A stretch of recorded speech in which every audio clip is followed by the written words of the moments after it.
Okay, so this is an interview for the State Library of Queensland, being held on October 21st, 2013 in Prospect, Sydney, New South Wales, as part of the Queensland Multicultural Festival, and I'm here with Hemi.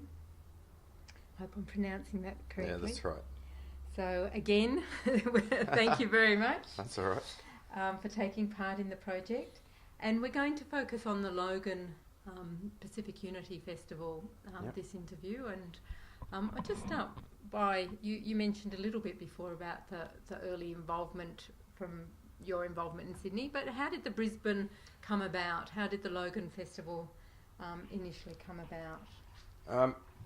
Basically, there was a small group of people up there that had lived in Sydney, had attended the festival here, and then they relocated to Logan. Then they there was nothing there like Pacific Unity, so they said, how about we hold a Queensland one? So then they went and got incorporated, started their own little committee.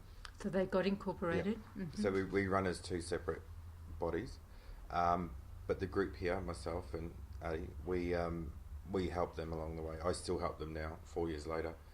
But yeah, and that's how it started. Logan Council, when I approached them, they loved the concept, and it's just grown from there. So you approached, or the committee approached the Logan City Council. Is that how it's funded, or? Yeah, for Queensland, this year I looked after their stalls for them.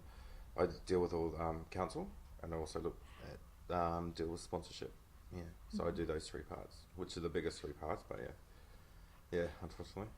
What's it like running a festival from down here? It's all right, because I lived in Logan. I did schooling in Logan, so I'm quite familiar with the area. Nothing much has changed, like population, like percentage of population. It's quite easy. I don't find any issues. A lot of it's just a lot of emails, phone calls, but yeah, that's all right. Mm-hmm. Mm-hmm. So there's a small group up there. Describe how that works. How does the committee and the group manage the festival? At the moment, there's only 4 of them up there. Basically, we give them all the info. We do everything pretty much here, Sydney-based. We have another lady here that runs our sports. She also helps up there as well. We guide them through everything. We give them all all the forms, all the procedures, and they just follow what we do. And it seems to be working really, really well. I mean, it's not, our procedures here, they're not 100%, foolproof, but pretty much there. And we can tell because Queensland's going in the same direction as New South Wales. I actually find Queensland to be growing a lot faster. I think there's more of a need for it there because we're holding it in Logan, which has a massive percentage of, Pacific Island people in that population. And I think the Queensland government, for a festival it's only 4 years, they're embracing it a lot more than it has here. It's taken about 9 years in New South Wales to get recognition. Up there it's only taken 3. And they can see the rewards in it, the benefit, to the community by us doing it. So yeah, I think that's why. And I do believe in another 2 years that Queensland will outgrow Sydney by far. Mm-hmm. Yeah, it's growing like in leaps and bounds every year. So currently now, where is it held and how big is it? It's still held in the same place we started it. It's at Logan Gardens, right behind the council. I think probably this year, I would say we probably hit around the 8,000 mark throughout the course of the day. The only difference being is Logan, the Queensland event, doesn't have sports, which is something that we want to introduce, but the park doesn't really have the facilities for it. So we are hoping down the track when there's a new park being built that we can relocate, which we can include the sports into, but at this stage, You mentioned a few other people who were on the committee to begin with, or that are still there. Who are they and where do they come from? What's their background? And your own too. I haven't asked you. Yeah, I'm from New Zealand. Yeah. Who are they? There's one of the driving forces behind Queensland was my mother, because she lived here for years and she'd seen it. So She was the one that started the whole Let's Get It Up Here program. There's another lady up there, Tracy. She is probably the driving force now behind it. She's Tongan, and I've known Tracy for years. She, a couple of years ago, with the Queensland house fire, it was her house. So it was the same week of the festival. So I mean, the festival to her has a new meaning. So that's why she will be the one to take it into the future. She's very passionate about it. The other lady is Chrissy Albert. She's from New Zealand as well, and she's been here for years, and she'd helped out here, and she relocated there. So they're the drivers. They're the driving force. Now. Your mum still? Too? No, she's not anymore because it's at a level now that she helped get started, and now she's stepped away. So at the moment now, it's probably me, Tracy, and Chrissy. Probably more so me and Tracy. Chrissy is the financial side. She runs all the books and keeps everything up to date. But Tracy and I, being friends prior to Pacific Unit, it's easy to work with her, and I trust everything she does there. So you knew each other from when you lived up there? Yeah, I met her way before that, and we'd been friends for years. And then I thought she'd be the perfect one to come on board with it, and she has been. So you extended the invitation initially? When it opened there, there was people I knew that could do a good job. So I asked them.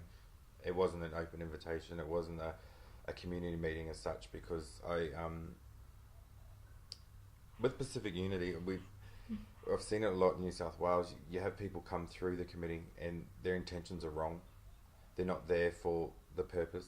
They're there for themselves and what they can gain when you can't gain anything. So that's why we handpicked them. I did, because I think that if I'm going to give this across and help them, and I picked the right people, because on the last festival you could see it was quite clear that the right people were selected. Yeah. So you mentioned the purpose isn't to be there for yourself. So perhaps talk a little bit about what is the purpose. The purpose is just to unite all the Pacific as one and celebrate our culture, and also showcase it to other cultures. Invite them to be part of us. And it's also a day for Pacific people to be proud of who we are, and come together. Very similar to like Fijian Independence Day, Samoan, where they have their own cultures, but we're just incorporating everybody, including Australian Indigenous, because we believe that they're part of us. So that's the main chunk of it, is just get together regardless of which island or where you're from, and celebrate as being Pacific people, instead of branching out into your own little communities. Which, I mean, they do it here as well, but Pacific Unity seems to be a bit bigger because it's incorporating everybody. That's the main. That's what I believe the main chunk to be. Yeah.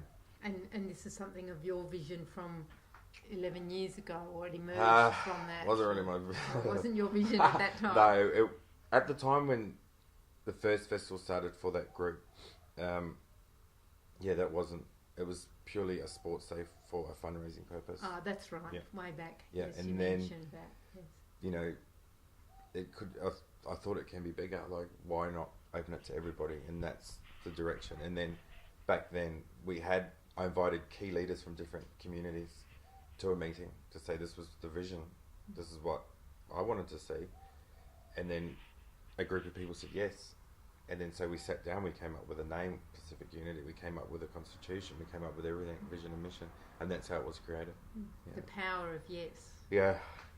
And I was so surprised when they said yes. I was like, yay. But I've been probably the only one that stuck through 11 years. Like, from the founding committee, we had a reunion last year because it was our 10 years, and none of them are left. They've all moved on. They've done, a couple of years and moved on, which I can understand because it is hard work with a full-time job and a family. It's quite difficult. But I think it's because I've put, 10 hard years into it. I'm not going to stop. So now, hopefully. So describe for us the festival in Logan.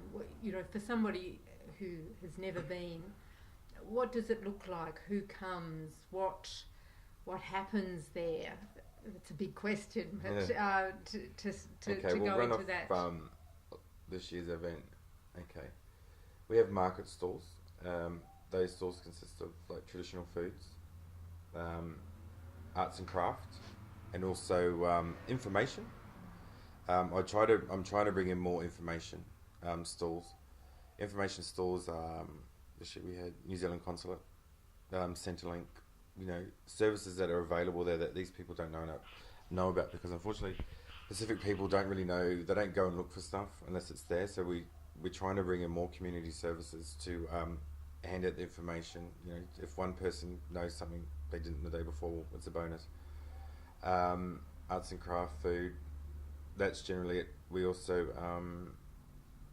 we include in both festivals a free kids area, which in Logan this year was jumping castles and animal farm, and it was all free, and the kids can use it as much as they want. And our major sponsor, Western Union, they came through and did activities as well with the kids and giveaways and stuff. So, I mean, we try to be different, but we try to focus on our young kids that can be entertained. And the biggest part of the festival is the actual entertainment. We open it up to everybody. Pacific Unity does not have a budget to pay performers. We still don't now in New South Wales. So all the performance we have is all voluntary. But in Queensland we get a lot of support up there from bands and cultural performances and stuff like that. So I think this year up there we run about 28 acts. Yeah, which was really good. It was 8.5 hours of entertainment. And they're all largely volunteer. People have volunteered their time. Yeah, just community groups, cultural groups. They see our flyer, then they ring up and they volunteer the group for a slot, and that's how it works. It works the same here. Yeah. Can you give me a snapshot of some of from your memory of some of the different groups that performed, or the different, just to give us a sense of the flavour? What do we have this year? In Queensland, we had the Tongan Brass Band. We also had a Kapaka group from there. We had a Samoan group. We had some reggae bands. We had a kids band from, I think, Kingston State School. We had St. Edmund's College come on board this year with us, and their boys did a Samoan performance. So it's a range of, it's a good mix, in between everything, DJs and everything else. So it's appealing to the young through to the older. Oh, for sure, yeah. And Tracy, she looks after all that, and she balances it out. So it's enough to keep, whether you're young or old, keep you sort of there for a big chunk of the day. So that's the way she does it. She does a good job of it, actually. And the food, is that, do you make money from that? How does that all work? Or people provide, local community groups provide food, or is that... The way that we survive is we sell the space, we provide the structures, and we sell them at a rate to the storeholder. Whatever the storeholder makes, that's theirs. We only charge a site fee. Right. We only ever take 40 stalls. We could have taken way more than that this year, but we believe in being fair to them. And when we start taking way more, we're really not looking after them. We're just jamming them in there. So we've created that demand for 40 stalls, and that's all we ever take. Never anymore, because there's always a big thing in Queensland on food stalls because they're very popular, and it's all traditional food. There's hangis, there's Samoan food, there's Tongan food, there's everything, right through to your Fijian curries, and they're all very popular.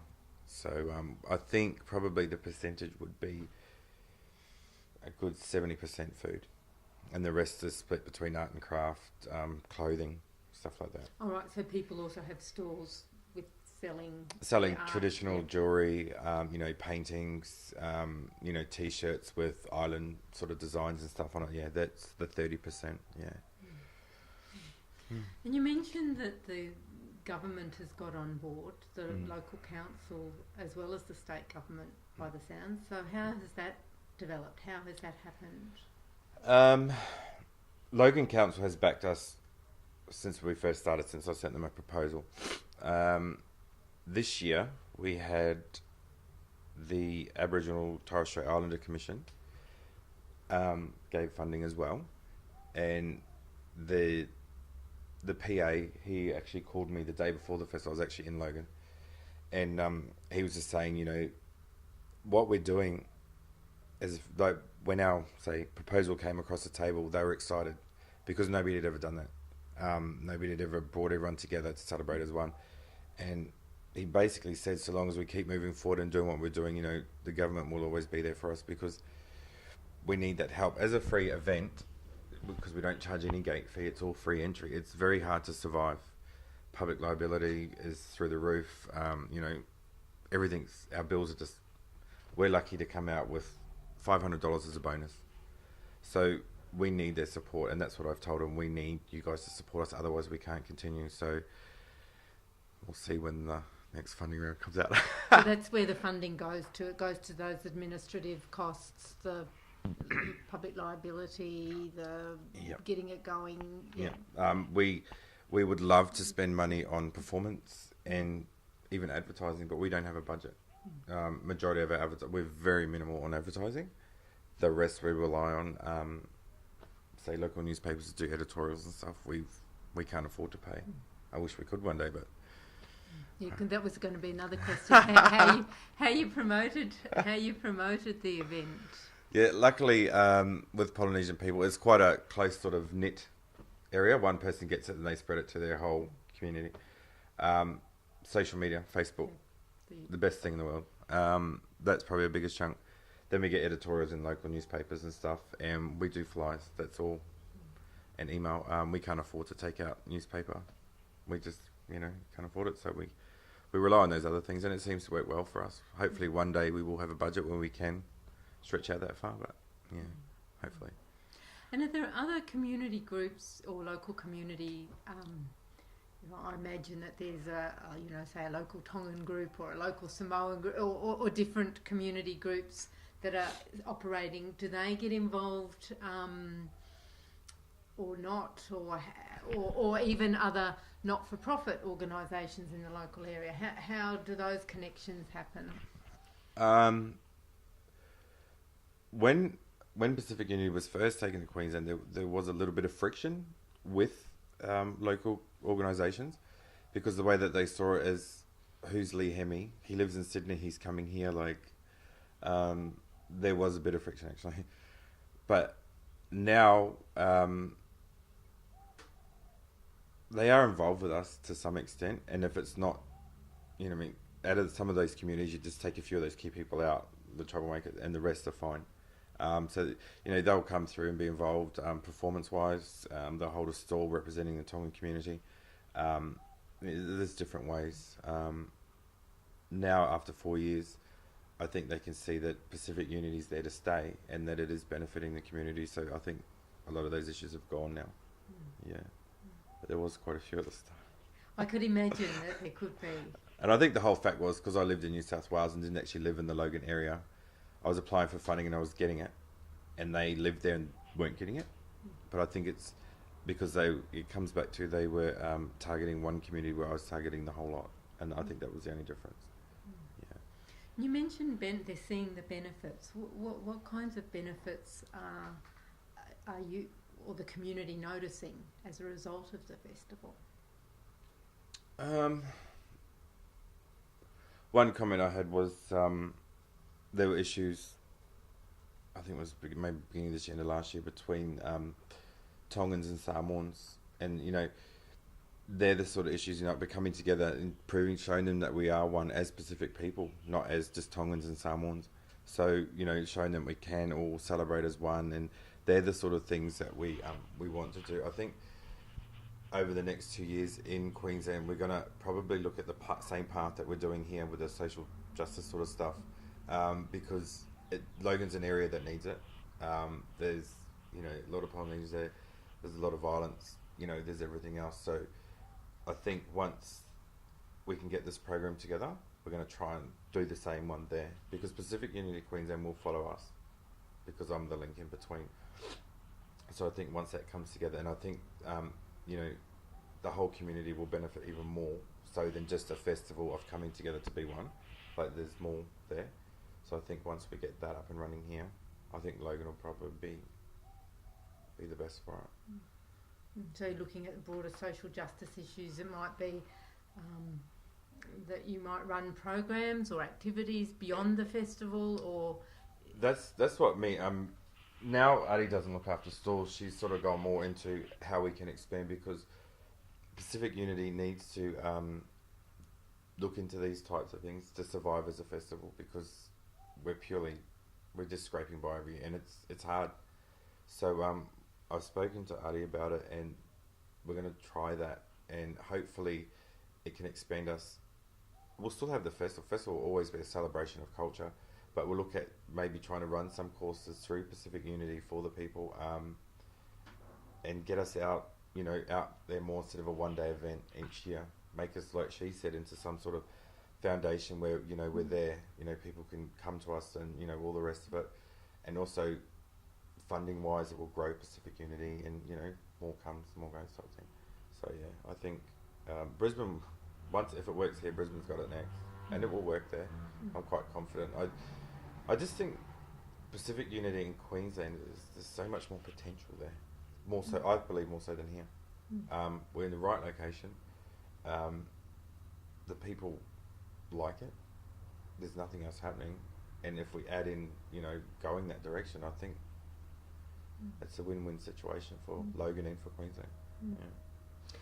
How would you describe it? Is like when you go up? Is it different to the Sydney? Like, is there a different quality to the festival in Queensland, or how would you describe that quality? Or it's a bit of an ephemeral question, but I think it's because say after doing New South Wales for years, here we have probably about 7 other festivals. Up there, I think there's 2 in Logan. Yeah, like there's a Waitangi Day and a Samoan Independence Day that I know of. There are a few more popping up, but I think now that it's there, people know. It's just as soon as you start marketing it, bang, it's there. The stalls will full way quicker. People scared they're going to miss out. Performances full quicker. A bigger range of performance. Just everybody seems to be grabbing it more. Here, oh my gosh. So here it's a harder slog at the moment. It gets there, but it's just a lot more pushing. Yeah. And up there, it's just bang, it's done. It's obviously at the right time, the right place. It's just taking off. Yeah, and it's just as soon as you put it out there, we always say, for stalls example, we always contact the previous years, because we look after them because they supported us the previous year. In Queensland, I think we got about 70% back. This year in Sydney, I think we got about 50. And that 70%, I'm talking, they'll email you the next day, yes, they're there. We're here, there's a lot more here, so that's probably why. Yeah, it's a bigger, numbers are bigger. But you said in terms of numbers coming to the festival in Logan versus they're comparable. So it's 8,000 odd? Yeah, and I mean, from 4 to 11 years is, 7 years difference, and Logan will be up there, and I think Logan will overtake Sydney in probably another 2 years. I believe it will, yeah. There's just, the people just want it more, yeah. Do you know if there's a bigger Pacific Islander community in Logan than here, or in terms of numbers, or? Again, from what I can see, I think they're probably more condensed in Brisbane, like Logan City's it pretty much. I mean, I know there's other areas, but Logan City seems to have the biggest population, and we've taken it right in the middle of it. And I think that's probably the reason why. You look at, say, Sydney, you got Western Sydney, and they're all over the place, where we've taken it straight to the main chunk, and I think that's probably the reason. Yeah. Just talking a little bit about the timing of the festival. It happens in September. It's August in Queensland, November here. All right. For some reason, I thought it was. It's last 31st. Yes, sorry. Yes. So, is there a reason for that timing, or is that just how it? The reason for that, the date was picked, is I picked it because I could roll off that one straight into New South Wales, and then I'm not, I've got the first sort of part of the year to do both. I couldn't do one at one and one at the other, because personally for me it would be too hard. That means I'll be doing 12 months of it. Also, the weather, because the first year we did run sports, we run touch there. In Queensland? Yeah. And that was taken into consideration as well. We thought it would be cooler. Yeah. But and we've stuck with it. It's always going to be the last Saturday in August. Yeah. It's something, just to train them. The last Saturday in August. Last Saturday in August. Yeah, so. Perhaps you could also describe for me, you know, I've got a sense of what's involved, but, you know, when do you start playing? You said, I think, when we were talking before, that you started planning nearly 9 months before. You have 3 months, so at the moment you kind of just probably, because it's, you're just in your break. Yeah. And yeah, so how does the planning go? When do you start? Well, funding applications are done the year before for the following year. And then with the festival, I like to do a 12-week lead-in to promote it. So probably start working on it probably 3 months prior. Just looking at different things, what we need to change, if we need to change prices, stuff like that. Artwork, and then once it's done, then it just flows on and it's pretty much alright. But it's just the actual planning stage. With Queensland, we actually truck all the stalls and everything from New South Wales. When you say stalls, the structures. The structures. Oh, okay. Yeah, they all come up on 2 big trucks. Okay. Our massive marquee and everything. It's only because we can't find those same structures in Queensland. Oh, okay. Yeah, so we do it. We use those structures presentation-wise because we want people to be proud, and you know we want it to look nice. So that's why we use those structures. So that's a bit of logistics in that as well. Was getting them up there and everything like that. An additional cost, or is that sponsored? No, it is it's not really an additional cost to Guy because I use the same contractor for here, so you know we look after each other. But that's sort of why Pacific Unity, like people come to it, they're like, wow, you know, like all the other festivals up there, they're not set like that. They don't, you know, presentation wise, it's different. So it looks different. Yeah. The actual structures that are. Yeah, like we've got, you know, like. Tell us about that. What market stalls, you know, they've got the higher coloured roofs, you know, and the massive marquee is huge, and we ship that from here as well with the stalls. We just like to, you know, when they walk in, they're like, wow, and that's what we like. You know, it's a day for them to be proud, and you know, I don't too sure if you're familiar with like Hori styles. Have you heard of that? No, I haven't. It's like what could you say, like we're not going to be like tying a tarp to a tree in a car and stuff. That's Hori styles. Where we're professional. We give them a day where they can be proud. Schmick. Yeah, That's good. The one. Schmick. I don't know. And it works because I've had a lot of other festival organisers ask me, how can you do this? But it's just good planning, I believe, and good budgeting. Yeah. Sponsors. Who are your sponsors? Western Union is a sponsor for us. Also, Logan City Council's been a major. They've both been majors the whole time since we've been there. And obviously, the Aboriginal and Torres Strait Island Commission last year came in through some funding, and that's pretty much it. And you've been the one. You mentioned before about the council, but did you approach Western Union? How did they get on? Western Union had been sponsors here for about 8-9 years now, and they love what we do here, and they wanted to get on board with us there, so they just took it straight away. Western Union have backed me for years. Pacific Unity years ago, we took a team from New South Wales to compete in the World Indigenous in Auckland. Western Union backed us there as well. They've been major supporters of Pacific Unity for 8-9 years now. Yeah, so wherever we go, they seem to be there, which is good. Which is good. Hopefully that will continue. Yeah, I hope so. No, it will. They will. They've guaranteed me that. So, yeah. So, looking back, what do you think have been some of the main challenges of the Queensland Festival? And some of these you may have touched on indirectly, but and the main highlights of the Queensland Festival. The main challenge was starting it. Like I said before, the negative people. And just overcoming that, you know, like, that was probably the biggest issue I've had. Besides, you know, all your basic public liability and stuff. And what was the other question? The biggest highlight. I don't know. It's been heaps. I think for my friend Tracy,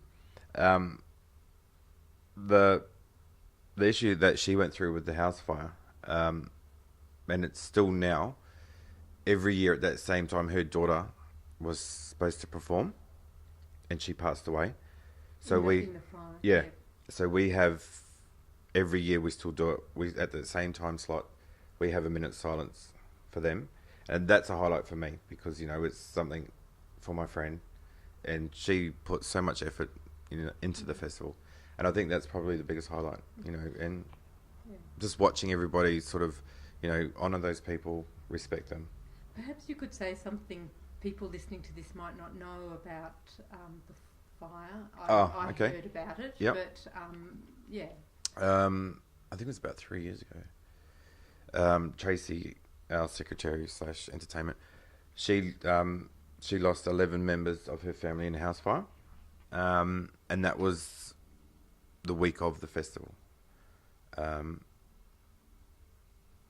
it was her mother, her sister and her kids, her daughter, and then another cousin and their kids. All passed away. So I think since then, Pacific Unity has, has been different. When that happened, that festival, she rang me, and she told, because I was going to cancel it, just like that, and she rang me and asked me not to cancel it because she would like to see it go ahead and everything. And her family came that day when Adele, which is Tracy's daughter, was supposed to perform, and we did the minute silence, and we'll do it for as long as it's running up there. And I think at that time the community was sad, and hurting because there was Samoan Tongan community, and Pacific Unity was that week, and it sort of just brought everyone together.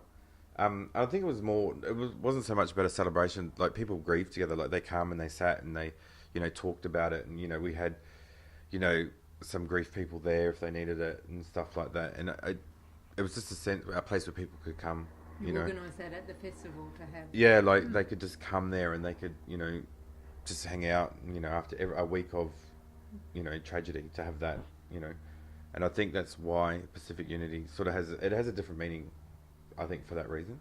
So each year, and it's Tracy's, and that's Tracy's push behind it, because it just means the world to her. Yeah, and she stayed fully connected. Yeah, and she had even now, she's the one that does the talking for the minutes, and I think this year she just said, it's something so simple like, tell your family you love them, and each year she says something else, so, and yeah. I don't know. Makes me sad now that I think about it. No. But, I don't know. It's a celebration of both, isn't it? It's the loss as well as the celebration of the family and the community, and it's also an acknowledgement of a deep loss. It is, and this year I was standing on the stage next to Tracy, and I watched you could hear a pin drop. Thousands of people there, not one person moved, not one person spoke. It was dead silence, and then... Tracy played a song. Normally she plays the song that that was close to Adele, but it is, people come and they respect and they show their support for that family, because that family's still going through pain, and it's good to see everybody come, regardless of whether you're Maori, Tongan, Samoan, whatever, they all stand up and respect that. It's something of connecting our humanity too, as people. So, and that's partly from what you've been saying, the purpose of the festival. It's bringing people together, that differences, but how we connect as people. So that to me is, like I said, it is a highlight of the day, because it's good to see them coming together, doing all those things, and that's also like our reward. Watching people be there, watching the kids, I just like watching a kid smile, with a free balloon. Jumping on that. At a $600 jumping castle, see them jump for 5 minutes and they're happy as that. That's a good reward. Yeah. To us but to see a kid smile for something, we've done a good job. So. Yeah, and I imagine it's providing something that some people might not be able to afford to get involved in every day of the week, to go and spend that. That's why we do the free activity, it makes for kids and that free. That's why Pacific Uni, that's one thing that both festivals, and if we go any further, it will always be free entry, because we just have to make it free. There's got to be, where there's a will, there's a way.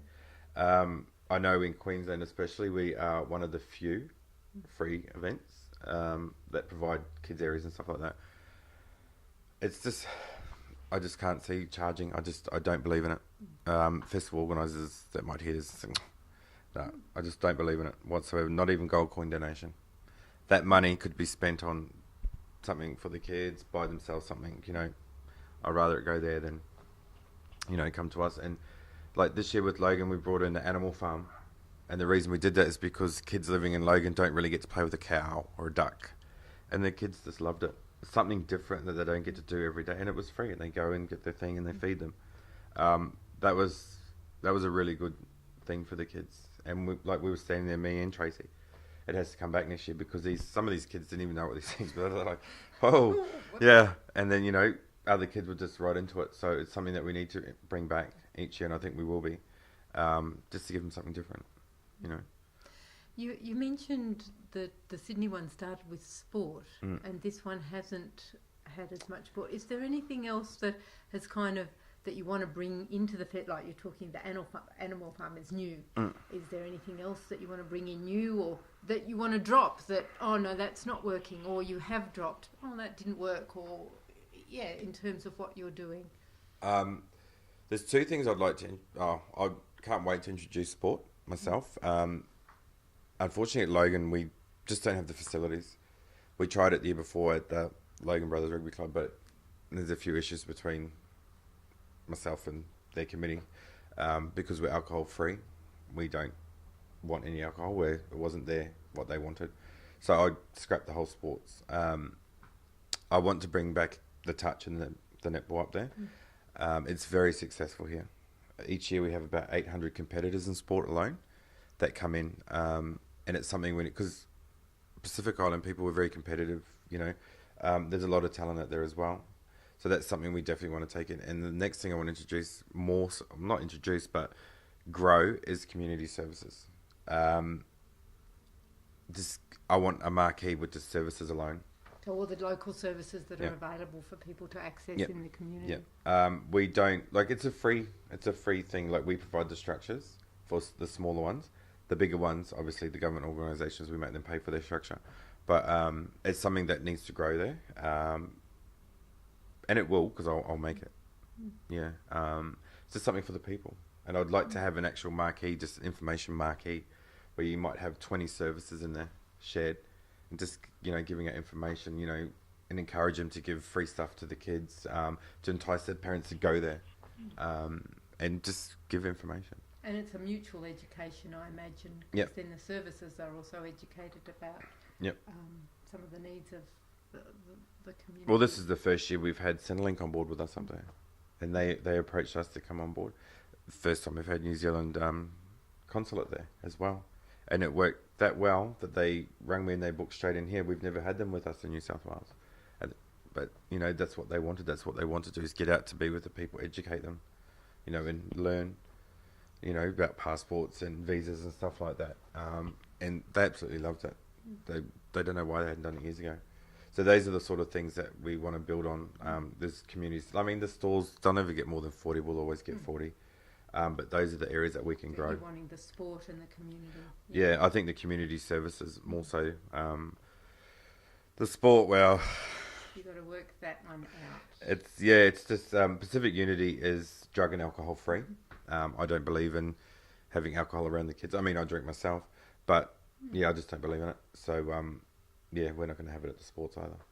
So you've got some really strong values there. There's maintaining a free festival, an alcohol drug free, a festival where different groups are there not for themselves, the individual, but it's for the community. Are there any other strong values that you hold on to? No, not really. They're probably my key ones. The biggest one would be the biggest two: drug and alcohol free and free entry. I think they're probably my two. That's probably why we find it sometimes a bit hard to survive. But we always seem to somehow come through. Don't know if that's just good luck or what.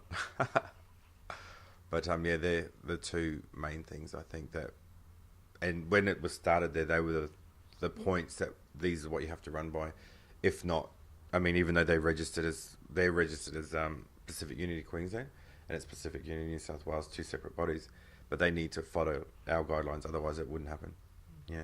So is that in the constitution, or is it just in a goal state or a vision statement, or that they to follow those values and those things? Well, they're lucky. How is it embedded? I guess it's in the constitution that the guidelines must be stuck to and stuff. And also because I sit on both, I'm there to make sure. And if there was a third one to pop up somewhere, which is funny, I had a phone call to somebody last week about Melbourne. If that was the case, I probably would sit in there somewhere too, just to make sure that our values, our name is kept in in good stead. Everything like that follows. How would you safeguard that into the future, like 2030, when you may no longer be? These are important things in the development of. I would just make sure constitutions are fixed up to state that, and watertight so it can't be changed. It's taken me when we first started, there were things that we had there which are no longer there now. But the key things have always been, and we've had constitutions change here.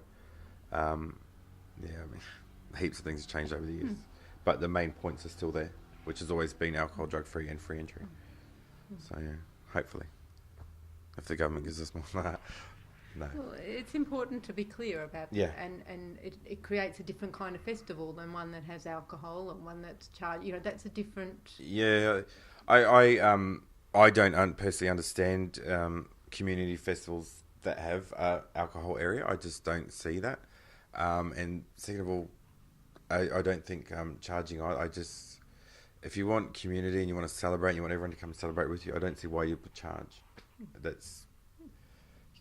You can't have both. I don't believe you can anyway, but hey, each to their own. So Lee, we've covered a lot of different things. Yep. Is there anything, I'm looking at my list of questions, and I think I've just about asked most of the questions. We talked a bit about the benefit and I guess impacts, perhaps a little bit more about impacts on the community. Have there been any other As in noticeable impacts? So you spoke about the coming together more of different groups. Are there any other impacts that you've heard of or noticed, either within the Pacific communities and also in the broader, the Anglo Australian community as well, that you'd like to talk to? Tracy would probably be the best one to answer that because she lives in Logan. I don't know. Probably has been, but I think Tracy would probably be because she lives there. She works with local things and stuff.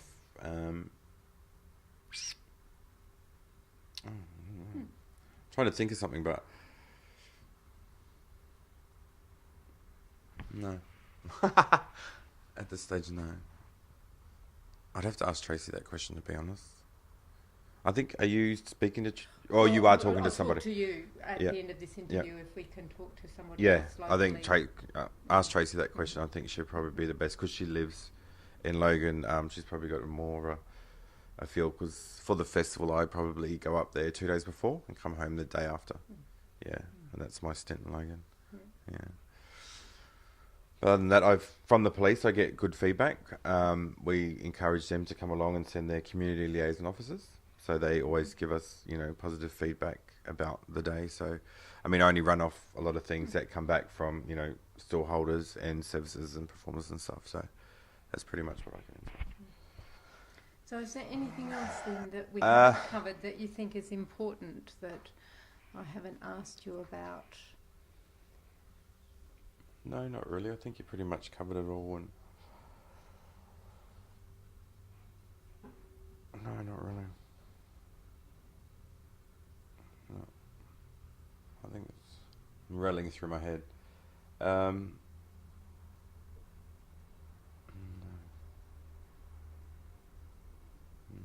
But I do see Queensland in a couple of years being on a major event scale within Queensland. I've spoken to a few people, and I think it's definitely, will be on the map for Logan especially. Hopefully at a federal level. And a federal level, well, like federal budget level. Federal budget level. No, I hope so. Yeah. Maybe you should come this year and have a look. I will. Yeah. I think it's something that I think you'll enjoy it. Like just to look at different stuff, and I would love to get more nationalities involved. I think this year with New South Wales, we've got the Japanese community coming through. They've put in some performances, so that's a new sort of spin. That's probably something I didn't specifically ask, assuming the different but what are the name all the different groups that are involved at this point? You've mentioned Tongan and Samoan and New Zealand and Aboriginal and Torres Strait Islander. I mean, you've got the Cook Islands, you've got Niue, you've got oh my gosh, there was a lady that came through this year to hold a community store on now I've forgotten it, on a little island, just to educate people where it was. Kiribati? Yes, that's it. Yeah. With the one that's Saini Pritchard, the one that's sinking. Well, it's not sinking, but the water is rising. But yes, well, I guess it is sinking. Yeah. But that's something for both festivals that we'll look at is getting other nationalities. Like Japanese, Chinese, because I mean it's about showcasing our talents to them basically as well, and looking at their culture. Well, Japan's considered part of the Pacific Rim anyway, so it's good to have them on board, and they approached us this year to come on board here. Which is going to be interesting. It'll be interesting to see the Pacific Island peoples when they get on stage, what their reaction's going to be. Like, what? Like, there's no hula, there's no hugger, there's what is this? And it's going to be. I'm looking forward to that. But that's part of introducing new cultures. Yeah. So that'll be very interesting. Yes, because you don't automatically think of Japan, and it is part of the. Yeah, because when you start, I didn't even realise that until we went to took a Pacific Unity team to World Indigenous, and Japan was there. Considered as part of the Pacific Rim. So that will be very interesting this year to watch, actually.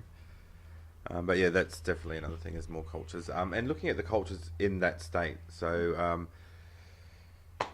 like Logan, Sudanese, that's probably a culture we would like to touch on next, because they're a big population there. Sydney would be probably Lebanese as well, because in the area that we host it, they're a big population. So start there first and then work our way out. But I think definitely Sudanese, try and get them involved next year. Even though they're not in the Pacific. Yeah, it's because they live in the area and they're a massive population. And there is conflict between Polynesians and Sudanese people. So, one of the ideas I was thinking is maybe 3-on-3 basketball competition to bring them in, because they're quite good at basketball, right into it. So that could be the invitation, put your hand out here, we'll have a 3-on-3 basketball.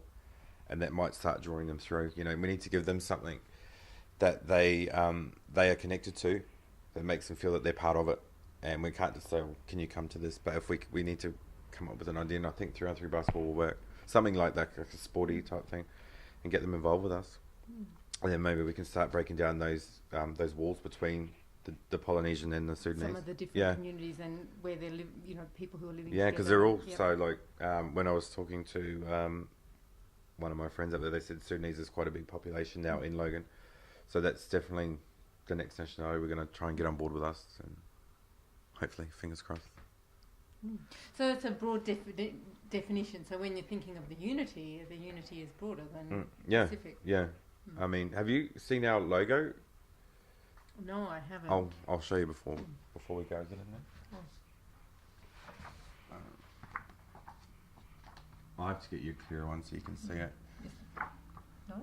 Yeah, that's part of it, yeah. But just to explain to you, how it was designed and what it actually means, because it all means Pacific Unity, but it's all different parts of it come up with a whole. But I'll show you something. So it's like a flower, is that, and the different petals, is that how you describe it? There it is there. Ah, yes. So basically it's, that's a wave, and that's a head, so that's all the people of the Pacific. This circle there means coming together. That's like a tree, that's like palm tree type, obviously. And this was it's Sydney Opera House, because it's New South Wales. And that's when it first started, and that's what it represented. And then just Queensland, they don't have a Sydney Opera House, but they just got the same. So we could say that's the Story Bridge. I don't know, but well, it's a continuation of the waves. Yeah. But that's what was created. Yeah, so it's a beautiful logo. Yeah, it's different and it's got meaning to it. So did you create it, or you got? No, a person that was on the I call it the founding committee that pieced everything together. He was actually an art teacher at a local high school, and he was married to a Tongan lady that was on board as well. So he designed it for us. Yeah. And it works well, I think. Yeah, it does. Well, that's really it's an interesting vision too. That sense of being flexible to incorporate who is in the local community. Oh, so, for sure. I think we have to be. Rather than being, right, we're only these groups. We don't want to segregate. We want to, bring together as one. And we need to look at who's around us, who's around that immediate area, and start with them first. And then, because, I think I'd feel a little bit annoyed if I was, lived in Logan for all these years and I'm, say African, and then, there's a Polynesian event and there's no sort of come sort of thing. Like, you'd feel left out. So we're going to start including them all, bit by bit. Yeah. We can't go 1 year and invite everyone, but we need to find ways to give them a purpose to belong to it, and we will get it, hopefully. It's good that you have that vision. Yeah. We have to, because it will be about everybody, and it's multicultural, coming together. Yeah, and that's what Ari said, one of the big parts of your culture is welcoming. Yep. And so this is welcoming. Yeah, we are. But we'll just do it through an activity or, through something. I've got Queensland, I think I pretty much got that one right for next year. It's just a matter of, meeting with maybe, the other different cultures, their community leaders, explaining what we're about, and sending that invitation, and getting it out there, and then, advertising it. It's not going to be a partnership, but, they're coming on board, with us to celebrate these sort of things. Because the common thing is we all live in Australia. So that's the common thing. Something that just popped into my head, and as you were talking, was about gender and male, female, and is how are there different activities for men and women culturally, or does that have any play in the festival? And it may not, but it just popped into my head, so I thought I'd. Not really. I mean, we don't. Like sports, we have, in New South Wales, we have ladies netball and mixed netball, and we have mixed touch. We've now since then got rid of mixed touch, and we've just done men's rugby sevens. So there's a male sport and a female, then there's a both. Seems to be working. Well, we'll find out this year. It's our first year with sevens this year.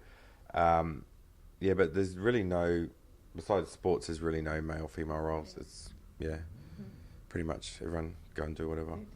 Yeah.